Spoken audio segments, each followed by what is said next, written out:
Hello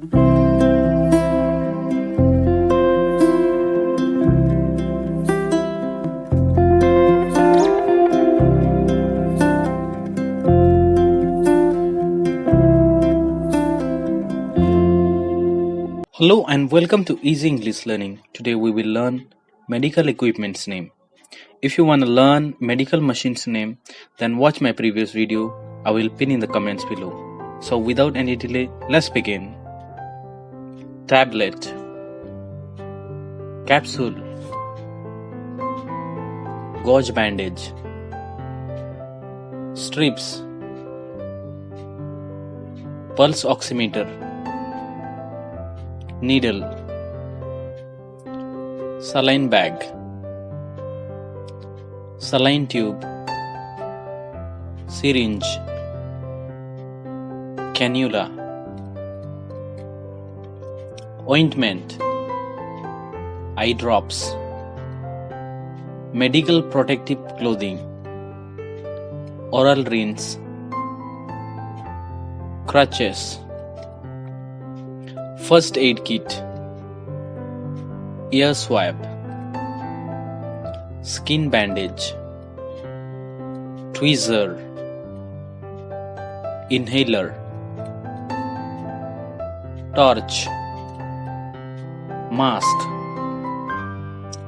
face shield, stethoscope, hot water bag, enema, tongue depressor, urine sample, walker, endobronchial tube,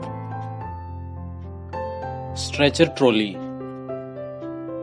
double lumen, dropping bottle, gurney, feeding tube, eye chart, elastic bandage, dental pick, defibrillator, crutches, compression bandage, cold pack, caustic pencil, antiseptic, catheter, braces, blood pressure monitor, blood bag, adhesive bandage, auto refractor,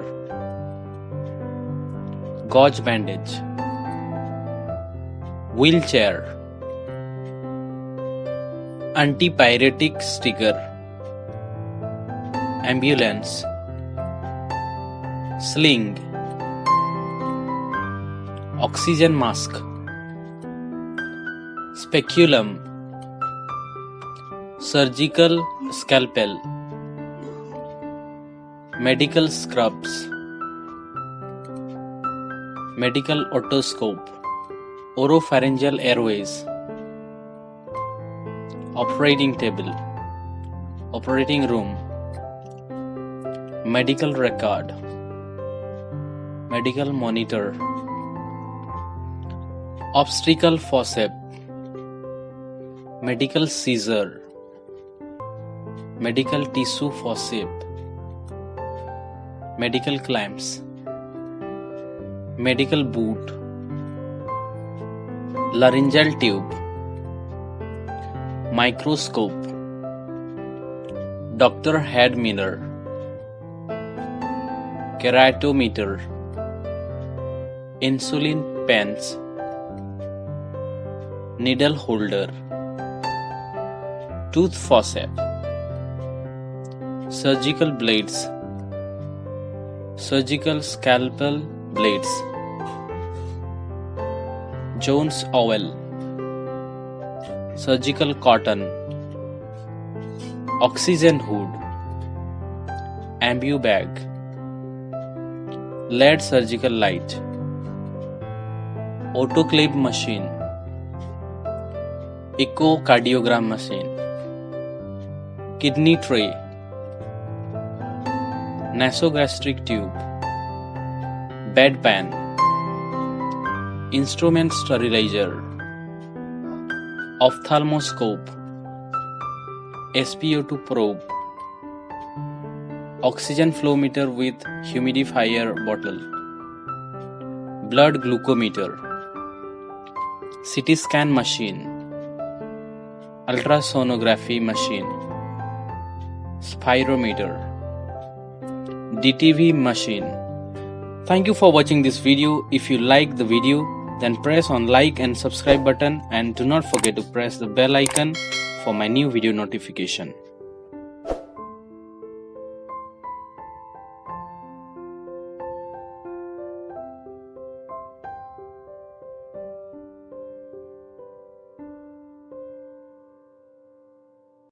In this lecture, we are going to cover the pharmacology of drugs for Parkinson's disease. So let's get right into it. Parkinson's disease is a neurological disorder that results in a progressive loss of coordination and movement. Now, the neurons responsible for coordinating movement are located in a part of the brain called striatum, which receives information from two major sources, the neocortex and a region known as the substantia nigra. The cortex relays sensory information as well as plans for future action, while the substantia nigra sends dopamine that helps to coordinate all of the inputs. Now, Parkinson's disease develops when the neurons connecting the substantia nigra to the striatum progressively degenerate. Since dopaminergic neurons that originate in the substantia nigra normally exert inhibitory effects on GABA neurons located in the striatum, too little dopamine results in more GABA, causing increased inhibition of the thalamus, as well as reduced excitatory input to the motor cortex. In addition to that, these same dopaminergic neurons also exert inhibitory effects on the excitatory cholinergic neurons in the striatum. And again, without sufficient levels of dopamine, the production of acetylcholine is increased, which triggers a chain of abnormal signaling leading to impaired mobility. Ultimately, the imbalance between inhibitory and excitatory activities leads to the manifestation of typical clinical symptoms that include resting tremor, rigidity, postural instability, and slowed movement. The pharmacological therapy for Parkinson's disease is aimed at replenishing dopamine levels, mimicking dopamine's action, or antagonizing the excitatory effects of cholinergic neurons. Now, in order to get a better understanding of the pharmacology of anti-Parkinson agents, first we need to take a closer look at the dopamine-producing neuron. So here, inside this dopaminergic neuron, dopamine is synthesized in a two-step process, starting with the amino acid tyrosine. First, with the help of enzyme tyrosine hydroxylase, tyrosine gets converted to L-DOPA, also known as levodopa. In the second step, the L-DOPA formed by tyrosine hydroxylation is quickly decarboxylated by another enzyme called aromatic L-amino acid decarboxylase to the neurotransmitter dopamine.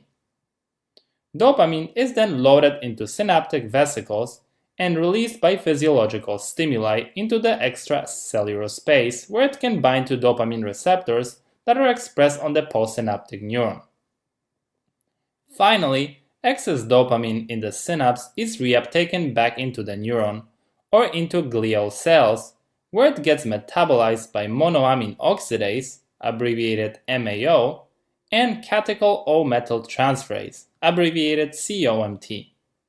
It's important to note that while the MAO enzyme exists in two forms, known as type A and type B, the type that is predominantly found in the glial cells is the MAO type B.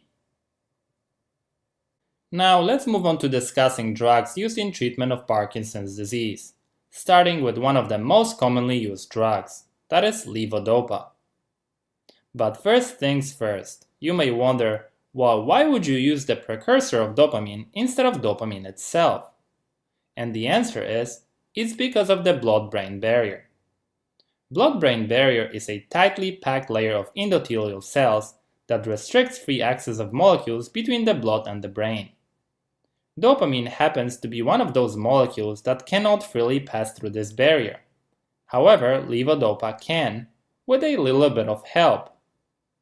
One of the biggest problems levodopa faces on its own is peripheral metabolism. There are two major enzymes in periphery which cause breakdown of levodopa before it can reach the brain.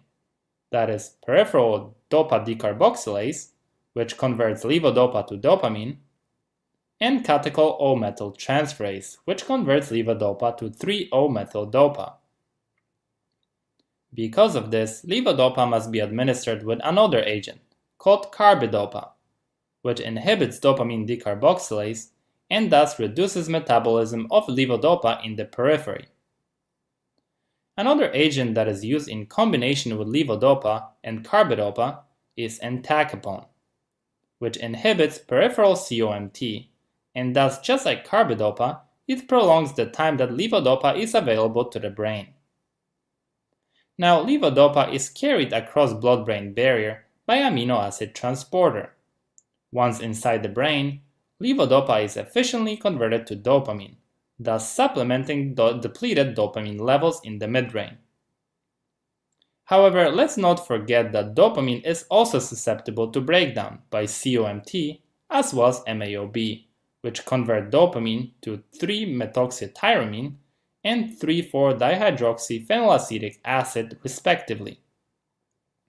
So here another useful drugs come into play, namely selegiline and resegiline, which selectively inhibit MAOB, and tolcapone, which inhibits COMT. As a side note here, in comparison to entacapone, tolcapone can better penetrate the blood-brain barrier and thus can act both in the central nervous system and in the periphery. So again, as you can see, by decreasing the metabolism of dopamine, these drugs help to increase dopamine levels in the brain. Unfortunately, because Parkinson's is a progressive disease, with time the number of dopamine-producing neurons decreases, and fewer cells are capable of making dopamine. Taking that into consideration, some drugs have been developed to mimic dopamine and directly stimulate dopamine receptors in the brain. Drugs that belong to this class include bromocriptine, ropinirole, pramipexole, rotigotine, and apomorphine. Now, as I mentioned at the beginning of this lecture, in Parkinson's disease, dopamine depletion leads to increased acetylcholine release, which then activates muscarinic receptors located on the neurons responsible for smooth motor control. The overstimulation of these neurons by acetylcholine then causes tremors and rigidity. This is where anti-muscarinic agents come into play by blocking the muscarinic acetylcholine receptors and cholinergic nerve activity. As a result, these anticholinergic agents restore the balance between acetylcholine and dopamine, which may improve the symptoms of Parkinson's disease. Drugs that belong to this class include benztropine, biperidan, procyclidine, and trihexyphenidyl. Now, before we move on, I wanted to briefly mention here one more drug used in the treatment of Parkinson's disease, that is amantadine. Amantadine doesn't exactly fit into any of the classes that we discussed so far. Its mechanism of action is poorly understood. However, some of the speculated ones are that it prevents dopamine reuptake, facilitates presynaptic dopamine release, and blocks glutamate and NMDA receptors. Now, when it comes to side effects, levodopa in combination with carbidopa may cause nausea, loss of appetite, hypotension, mental disturbances, and discoloration of urine, sweat, or saliva. Selegiline and resegiline may cause nausea, insomnia, dyskinesia, and visual hallucinations. Entacapone and tolcapone may cause discoloration of urine, sweat, or saliva, and diarrhea, which can get severe, particularly with the use of tolcapone. In addition to that, tolcapone has been associated with liver toxicity. All dopamine agonists may cause nausea, orthostatic hypotension, mental disturbances, and daytime sleepiness. In addition to that, bromocriptine has been associated with pulmonary and cardiac fibrosis. Lastly, drugs that block muscarinic receptors generally produce anticholinergic side effects, such as constipation, urinary retention, dry mouth, and blurred vision. And with that, I wanted to thank you for watching. I hope you found this video useful, and as always, stay tuned for more.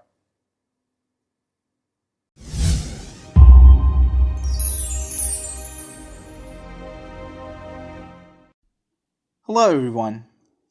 In this segment of the biochemistry, we are going to be discussing about the procedures involved in identifying the blood types.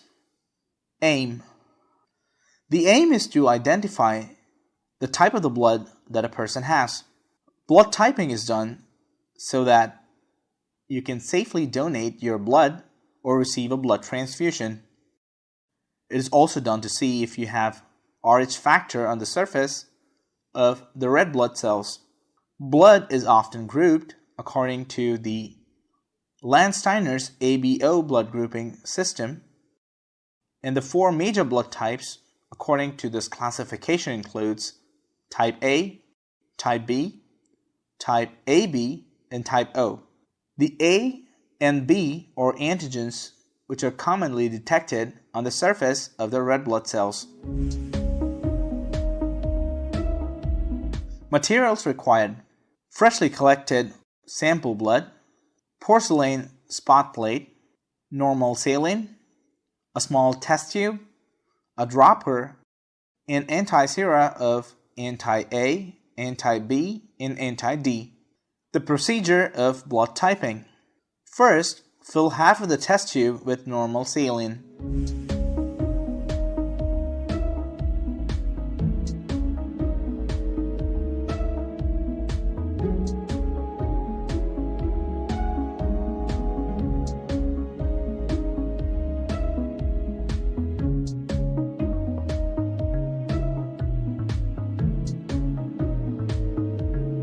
Add 2 to 3 drops of blood to the test tube containing the normal saline.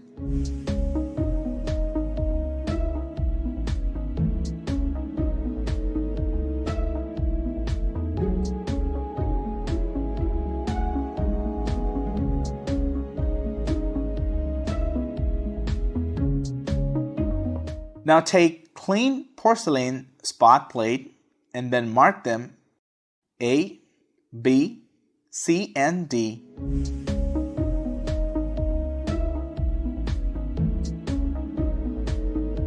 Put 1 drop of anti-sera solution, anti-A, anti-B, anti-D in A, B, and D porcelain spot plate respectively.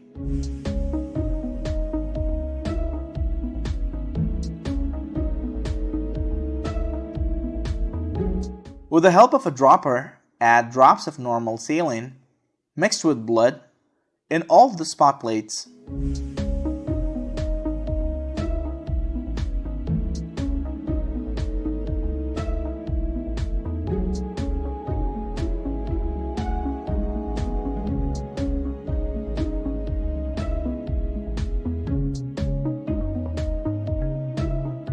Now gently shake the porcelain spot plate and wait for 10 minutes.